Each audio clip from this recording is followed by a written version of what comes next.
The American Civil War was not only a bloody local conflict, but a point of direct interest of multiple European and Asiatic powers through its deadly grip over the nation. One nation, unlike others, was most expressly involved in the affairs of the United States among the great powers, to the point that had merely a few things gone differently, the war easily could have escalated into its direct intervention.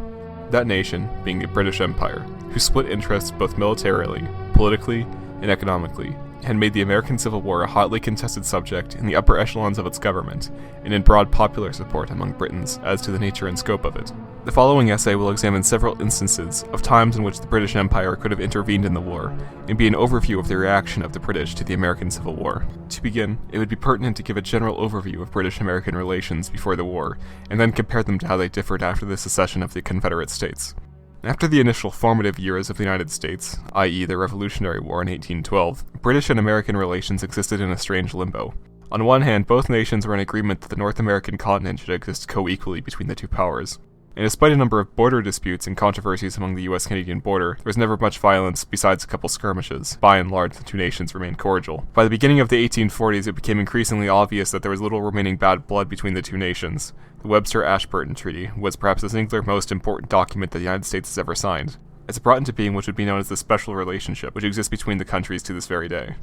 However, the treaty was not without specific stipulations that further inflamed the North-South divide within the country, the most controversial being the abolitionist Article 8, which marks, "The parties must mutually stipulate that all shall prepare, equip, and maintain in service, on the coast of Africa, a sufficient and adequate squadron of naval force vessels, of suitable numbers and descriptions, to carry out less than 80 guns, to enforce, separately and respectively, the laws, rights, and obligations of the two nations, for the suppression of the slave trade." This stipulation in particular was the most damning, because it furthered the work of the British anti-slavery patrols in the Atlantic, and actively worked against the South's peculiar institution, decades before the first shots of the Civil War began. As tensions began to ramp up in the United States in the lead up to the Civil War, a number of factions developed on behalf of the British Empire as to how the nation could respond to this insurrection of the southern states. The opinion of the British Empire could broadly be viewed through the lens of economic opportunity versus shared solidarity. The aristocracy and capitalist class within the empire had expressed interest in ensuring that the southern markets remained open and were able to supply textile mills, and allowed a number of firms to work on behalf of the Confederacy to sell weapons and machinery to the south. On the outset of the war, the Union blockaded the southern coast, which stopped southern goods from reaching the European markets, thus cutting off Europe from the vast majority of its cotton imports, with some factories being reduced to less than 10% of their capabilities with mass cotton shortage. For both the workers and market aristocrats in charge of these factories, there was a sudden economic pressure to return the flow of cotton. The economic devastation is not to be understated, with the American Civil War directly contributing to an economic downturn in Britain described as mass unemployment and poverty that struck northern Britain. Soup kitchens were open in early 1862. The reaction of the mill workers, despite their poverty and newfound joblessness, was unexpected, with many in proud protest sided with this perceived northern crusade against slavery, with many comparing their own situation as low-wage industrial workers to the plight of the plantation slave. By the end of 1863, there was a clear divide in political opinion, with the lower classes of Britain sympathetic to the Union, and a portion of the aristocracy sympathetic to the Confederacy. A number of points must be made to understand the unique predicament that the Confederate States found themselves in at the inception of their independence. Firstly, like many nations birthed from a war of independence, they started on the wrong foot diplomatically with the rest of the world, as the Confederate States lacked the recognition of any nation except the partial economic agreements between Britain and France, essentially meaning that with the exception of a few intermittent convoys bringing cotton to feed the textile mills of Orleans and Birmingham, the Confederate States were an ignored, illegitimate pariah on the world stage. No nation throughout the entirety of the Civil War recognized or made valid the Confederacy, and despite the nation's best attempts, they were unable to secure any meaningful progress in Europe. In direct opposition to the Confederacy, the Union made a number of actions that dispelled foreign nations from associating with the Confederacy, both militarily and politically. To start, the direct, if often incomplete, blockade of the entirety of the Confederate coast and riverways, and the often regional isolation of the Confederate Navy, left the South unable to extend its reach outside of the immediate coast of the Confederate States. There was a loophole in the Union blockade that allowed the South to extend its tendrils into Europe, that being the friendly third-party ships of the British Empire. Perhaps the most telling incident of the war which swayed the neutral powers of Europe to the American crisis was known as the Trent Affair. During the initial stages of the war, 2 Confederate diplomats boarded a British mail carrier ship in the hope that they could convince the sympathetic members of the British government to support the South in the snowballing hostilities to come. The ship, battleship RMS Trent was caught by a Union steamship, the San Jacinto, off the coast of the Bahamas en route to the British Isles. The following incident was a crucial turning point in US-British relations. The Union ship fired 2 shells at the unarmed Trent, forcing it to strike its colors and stop, thus allowing Union Marines to board the Trent and issue a dispatch to the Trent's captain. Should Mr. Mason, Mr. Seidel, Mr. Eustace, and Mr. McFarland, the members of the Confederate diplomatic envoy, be on board, make them prisoners, and send them on board the ship and take possession of her, the Trent, as a prize. They must be brought on board. All trunks, cases, packages, bags belonging to them you will take possession of, and send on board this ship any dispatches found to the persons of the prisoners, or in possession of those on board the steamer, and will take possession of, examined, and retained if necessary. The Confederate envoys were taken prisoner by the Marines and brought back to the San Jacinto, and eventually back to the Union. However, this was only the beginning of the Union-Britain crisis that the Trent affair caused. Due to the Union violating British neutrality by stopping and boarding the ship flying the Royal Colours, an incident began in which the possibility of war was on the table for the British should they retaliate.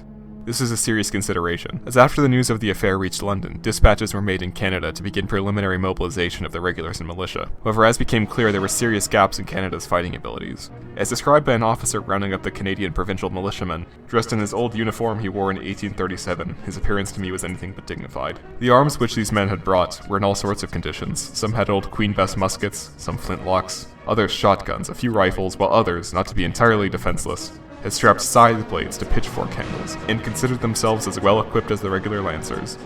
Not only this, but in terms of the overall creation of effective fighting force, it was not just abysmal quality of the troops that Canadians suffered from, as well as their quantity.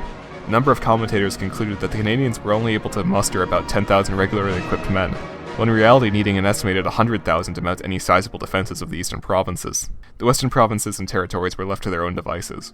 Although throughout the Trent affair the question remains, who were the sympathetic members of the British government that the Confederates were trying so desperately to come in contact with, considering the lackluster capabilities that Britain was able to bring to the fore at such short notice. Britain itself had a complicated relationship with slavery, and although it had slowly been gradually abolishing slavery from the 1830s, there remained a faction within the British government who were reactionary to the changes that occurred decades prior and were aligned with the Confederacy.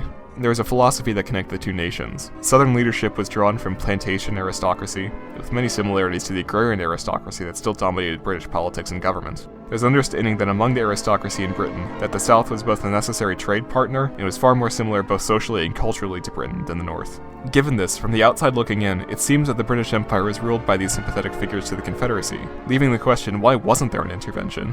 Despite the Reform Act of 1867 yet to be passed, granting universal male suffrage in England, Britain, unlike for all intents and purposes the totality of Europe, was still in a sense a democratic government, which made its situation unique when dealing with large decisions. Whether European powers such as France or Russia could just on a whim of royal decree declare war without any particular consent of the governed, Britain required public, or at the very least parliamentary and illicit aristocratic consent, to support and declare and execute war. In the words of Mr. Yates Thomas, a prominent British envoy to the Union representing what would become the majority opinion of Britons during the war, I am so certain myself of the good of humanity at this war, that if the North were not winning, I should be inclined to volunteer myself to have a shot at some of those accursed people, those Confederate slave aristocrats, who you are praising so loudly. Indeed, I have a good mind to do so, just to show that all Englishmen are not as selfish and ignorant as most of them seem to be.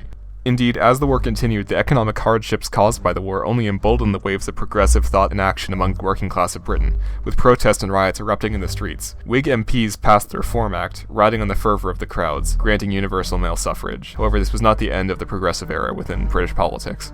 To conclude, one can ascertain that perhaps the most interesting aspect of the British reaction to the war would be the immense shift of public opinion over such a short span of time. At the war's earliest stages, Britons found themselves sympathetic to the Confederacy out of outrage. However, as it became clear that the aims of the war had shifted after the Emancipation Proclamation, broad public support had forced even the most staunch Tory to accept public will. Despite the nation partially mobilizing for imminent war with the United States, cooler heads prevailed, and a nation once ambivalent to the Union had grown to be its distant, if allied, friend. Had things gone differently, it would not be difficult to imagine the devastation that would have been occurred had the British intervened on behalf of the Confederacy, and thus the history of the United States, and the world as a whole, would be irrevocably altered.